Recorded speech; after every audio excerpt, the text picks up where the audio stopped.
warahmatullahi wabarakatuh. Alhamdulillahirabbil alamin. Bersyukur kita ucapkan kepada Allah Subhanahu wa taala yang mana pada pagi hari ini kita masih diberikan kesehatan serta kesempatan sehingga kita bisa melanjutkan materi pembelajaran kimia kita pada hari ini. Oke, sebelumnya yang lain mana ini kawannya?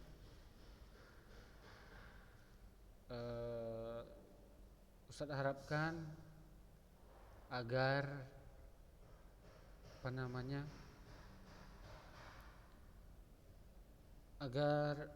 yang lain ya untuk pertemuan berikutnya agar bisalah disempatkan ya waktunya ya untuk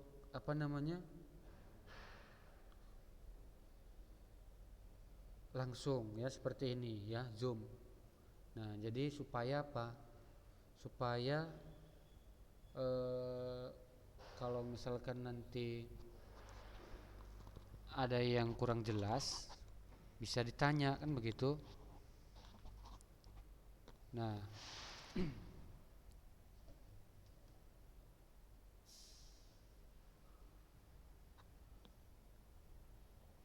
oke, coba Solil Fajri. Nah,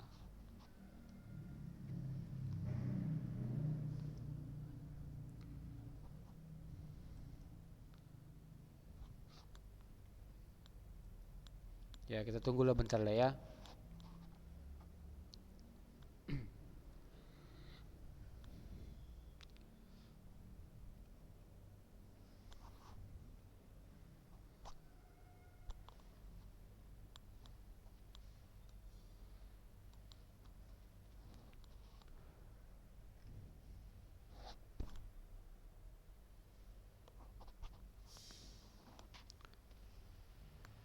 Oke, ya.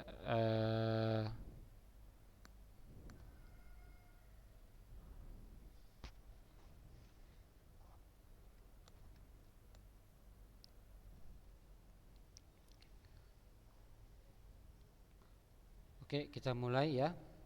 Ya, oke. eh, oke, langsung kita mulai lah ya. Nah, jadi kemarin kita sudah sampai di apa? Penentuan kadar unsur kan begitu kan? Nah, penentuan kadar unsur dalam suatu apa? Senyawa kan begitu. Nah, itu terakhir materi yang kita pelajari kan begitu kan?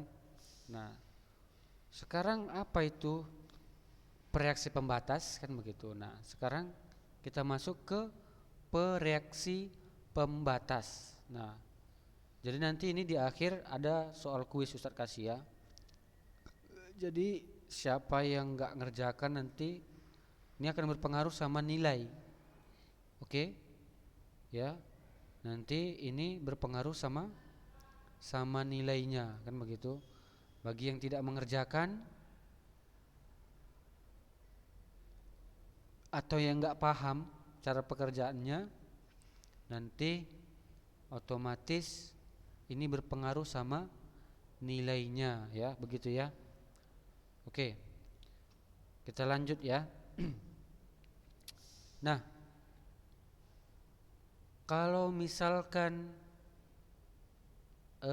pereaksi pembatas, nah apa kira-kira yang ada di dalam benak anak didik kami kelas 10?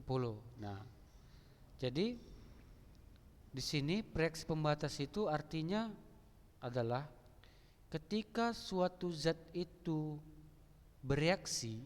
Nah, ketika suatu zat bereaksi itu kan misalkan zat A, misalkan ada zat A kita reaksikan dengan zat B. Nanti kan menghasilkan apa? Menghasilkan zat C ditambah zat D, kan begitu? Nah, zat A tambah zat B menghasilkan zat C tambah zat D, kan begitu? Nah, jadi di sini ya, zat A itu kan ketika dia belum bereaksi dengan zat B. Nah, itu misalkan zat A itu dia jumlahnya adalah misalkan 2 mol misalkan. Nah, jadi mula-mulanya sebelum dia kita reaksikan dengan zat B, itu kan dia ada jumlahnya kan begitu. Ada apa namanya? Misalkan dia jumlah zat A itu 2 mol, jumlah zat B 3 mol begitu. Nah, jadi ini sebelum bereaksi. Nah, itulah yang dinamakan dengan mula-mula ya. Jadi mula-mula itu ketika zat A sama zat B belum kita reaksikan. Nah, jadi setelah kita reaksikan zat A tambah zat B, nah nanti di situ kan ada namanya fase bereaksi. Jadi ada fase mula-mula, ada fase bereaksi. Nah, ketika dia bereaksi zat A tambah zat B, tentunya kan akan mengeluarkan asap atau dia akan mengeluarkan apa? Uap begitu ya, atau dia akan sehingga nanti ketika dia bereaksi itu enggak semua bereaksi kan begitu. Nah, jadi yang bereaksi itu nanti berapa mol jumlahnya kan begitu. Nah, jadi cara mencari berapa mol yang dibereaksi itu, itulah yang kita gunakan pereaksi pembatas. Nah, pereaksi pembatas itu artinya apa? Pereaksi pembatas itu ketika, perhatikan ya. Nah, jadi pereaksi pembatas itu ya, pereaksi pembatas itu adalah ketika mol fase mol mula-mula kita bagikan dengan koefisien daripada zat tersebut ya. Mol mula-mula kita bagikan dengan koefisien zat A atau zat B. Nah, yang mana dia nanti yang nilainya lebih kecil ya dari zat A dan zat B, itulah yang bertindak sebagai pereaksi pembatas. Nah, nilai molnya nanti yang lebih kecil itulah yang dia bertindak sebagai pereaksi pembatas. Nah, karena dia bertindak sebagai pereaksi pembatas, nanti mol dari zat A atau zat B tersebut itulah yang kita pakai di mana? Di fase bereaksi ya, di fase bereaksi. Nah, sesuai dengan koefisien masing-masing, begitu ya. Nah, jadi di sini ada misalkan diketahui ya.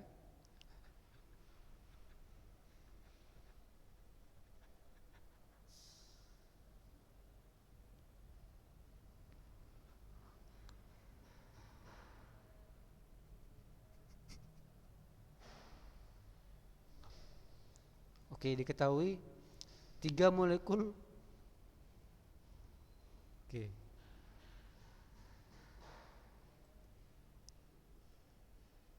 Oke, ya. Nah, diketahui apa? 3 molekul etilen oksida misalkan ditambah dengan 5 molekul air. Nah, nanti di sini akan menghasilkan 3 molekul etilen glikol ditambah 2 molekul air. Nah, inilah hasil sisanya gitu ya. Ini langsung dibuat sisanya begitu. Nah, jadi begini ya, misalkan mula-mulanya kan 3 molekul apa? Etilen oksida ya. Kemudian ditambah 5 molekul air. Berarti airnya 5, etilen oksidanya 3 kan begitu. Nah, jadi 3 ini kan koefisiennya berapa? Koefisien etilen oksida. Nah, koefisien airnya juga berapa? Kan begitu kan? Nah, karena di sini dia koefisiennya misalkan 1:1 ya, maka 3 bersatu dengan 5/1 mana yang lebih kecil?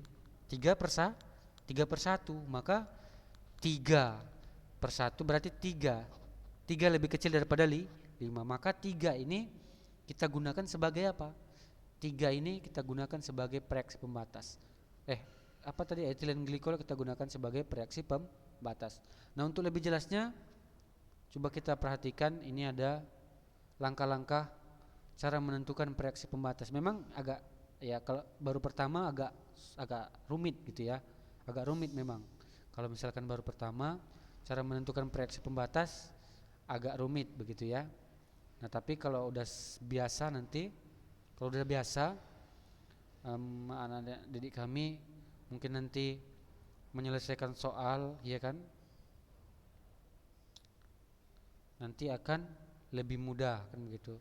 Nah, jadi caranya ya itu tentukan dulu jumlah mol tiap reaksi, kemudian bagi mol dengan koefisien ya, bagi mol dengan koefisien.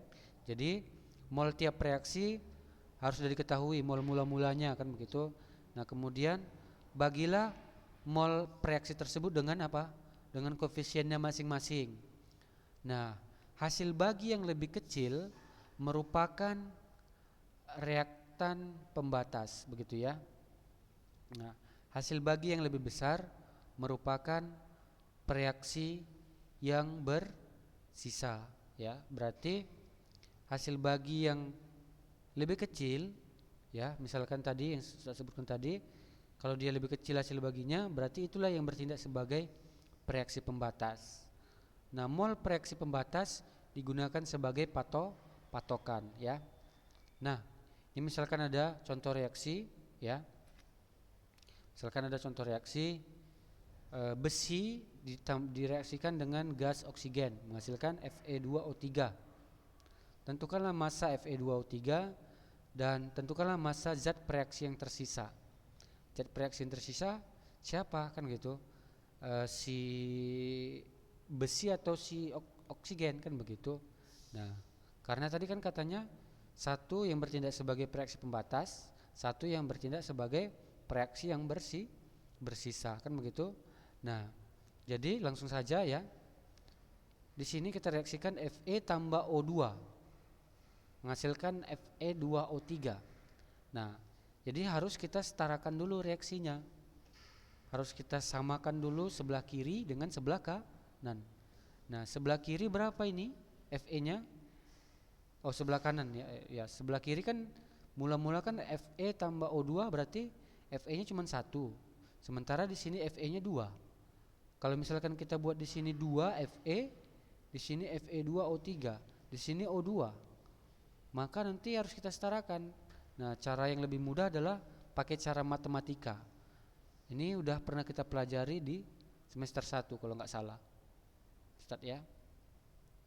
Nah, jadi untuk soal ini ya, reaksi pembatas ini ya, apa namanya? Kalau Ustadz harapkan ya di apalah ya, apa namanya? Soal-soalnya itu lebih di sering dibahas-bahas gitu ya. Dicari soal-soalnya, kemudian sering dibahas-bahas ya, yang dari buku ya, yang dari buku. Nah, karena ini sering masuk di senam PTN atau SBMPTN, soal stoikiometri namanya. Jadi kalau nanti udah paham ini, saya harapkan agak supaya apa namanya inilah, supaya untuk lebih memahamkan lagi kan begitu, dibahas-bahas soal-soalnya kan begitu, mengenai soal-soal reaksi pembatas ini kan begitu. Nah, jadi di sini mol mula-mulanya berapa? Mol mula-mula apa namanya Fe-nya kan begitu. Nah, Fe-nya di sini mula-mula berarti 28 gram besi katanya kan. ArFe-nya adalah 50. Berarti nanti mula-mulanya adalah molnya, cara mencari mol gram per mr atau gram per ar. Berarti 28 dibagi dengan 56. Oh, sorry, ini 56 ya, bukan 50 ya. ArFe-nya dia 56. Nah, berarti nanti di sini cara mencari molnya ya, gram per AR berarti 0,5 mol, Fe-nya 0,5 mol. Kemudian O2-nya. O2-nya berapa mol? Kita lihat. Berarti O2-nya di sini adalah 48 per O2. O2 kan berarti O-nya ada 2, 16 kali 2 berarti 30. Berarti MR-nya adalah MR-nya adalah 32 ya, bukan 30 ya, 32 kan begitu. Nah, jadi nanti di sini MR-nya adalah 32.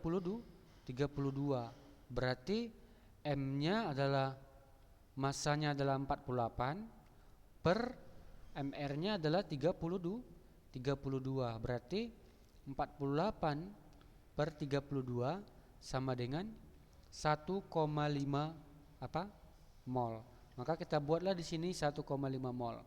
Nah, jadi kita cari sekarang kalau udah dapat mol mula-mulanya, kita cari reaksi pembatasnya.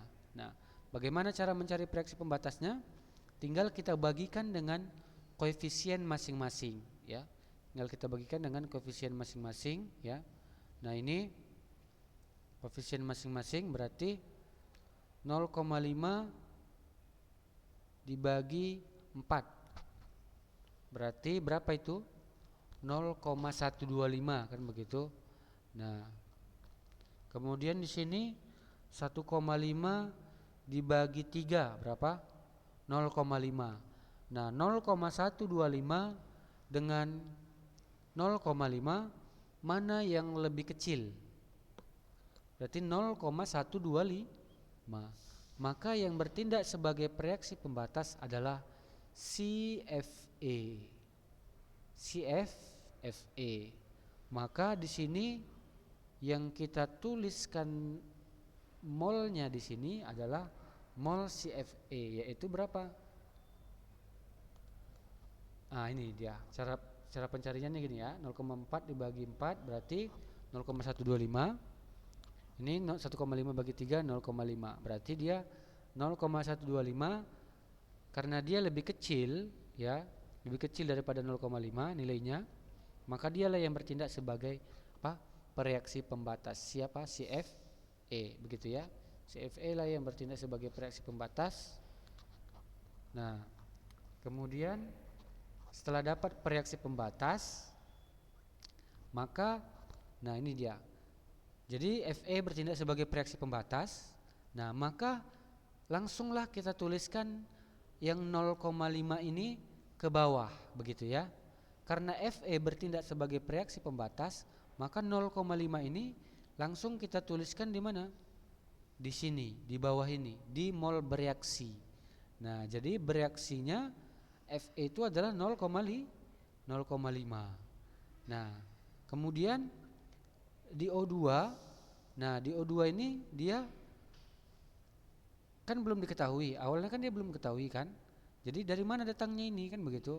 Nah, jadi caranya ini yaitu kita bandingkan koefisien O2 dengan koefisien Fe, lalu kita kalikan dengan mol bereaksi siapa?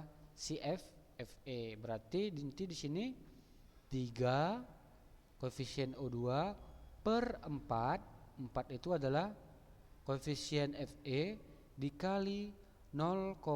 Berarti 3 per 4 kali 0,5 sama dengan 0,375. Maka mol bereaksi O2 adalah 0,375. Kemudian mol bereaksi Fe2O3 yaitu 2 per 4. Nah, caranya bandingkan juga koefisiennya ya. Berarti 2 per 4 kali 0,5 sama dengan berapa? Sama dengan 0,25 ya. Nah, ini kita kurangkan berarti habis bereaksi 1,5 dikurang 0,375, sisanya adalah mol sisa ya, mol tersisa setelah dia bereaksi, yaitu O2 berapa? 1,125. 1,5 kurang 0,375. Kemudian mol Fe2O3 yaitu karena dia mula-mula kan dia nggak ada, kan belum bereaksi ini. Setelah dia bereaksi maka ini terbentuk Fe2O3. Maka inilah yang kita tuliskan di mana? Di mol yang tersisa 0,25. Nah, jadi dapatlah mol O2 yang tersisa dan mol Fe2O3 yang tersisa. Nah, yang ditanya apa? Tentukanlah massa Fe2O3. Massa Fe2O3. Nah, ini kan mol. Berarti karena ini mol, nah jadi kita carilah massa itu dari mol. Berarti massa apa rumusnya? Massa sama dengan mol dikali mr. Berarti molnya berapa? Molnya sama dengan berapa? Molnya adalah 0,25 dikali dengan mr Fe2O3. Nah, mencari mr udah paham ya, udah pernah kita pelajari di pertemuan yang sebelumnya ya. Nah, jadi langsung aja kita kalikan molnya 0,25 kali mr nya sama dengan nanti hasilnya adalah massanya adalah 40 gram. Kemudian yang B tadi apa yang ditanya? Massa zat reaksi yang tersisa. Berarti zat reaksi yang tersisa di sini adalah siapa? Zat reaksi itu kan antara Fe dan O2. Berarti yang tersisa adalah siapa? Si O2. O2 yang bersisa kan 1,125. Nah, berarti caranya sama. Mencari massa, berarti kalikan aja mol dikali mr-nya. Berarti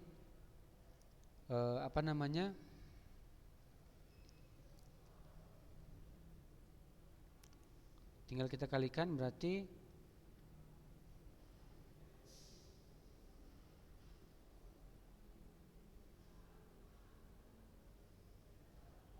bentar ya.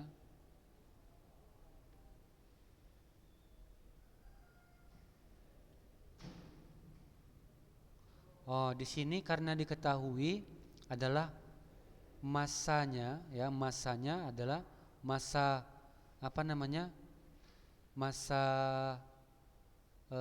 mula-mulanya kan begitu. Nah, jadi di penjelasan soalnya, di penjelasan jawabannya ini ya, dia menggunakan massa O yang tersisa begitu ya. Nah, massa O yang tersisa, maka di sini itu dicari pakai konsep bereaksi, kemudian massa sisanya itu dikurang O2 yang bereaksi. Nah, atau bisa juga cara langsungnya ya, itu tinggal kita kalikan aja. Berarti 1,125 kita kalikan dengan mr kita kalikan dia dengan mr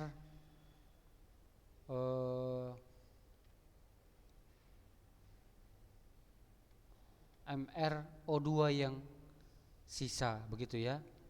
mr O2 yang tersisa begitu. Oke. Karena yang ditanya di sini adalah tentukan massa zat reaksi yang tersisa. Oke. Nah, itulah ya, ini ada 2 soal kuisnya. Yang pertama adalah tentang rumus empiris, rumus molekul. Kemudian di sini adalah tentang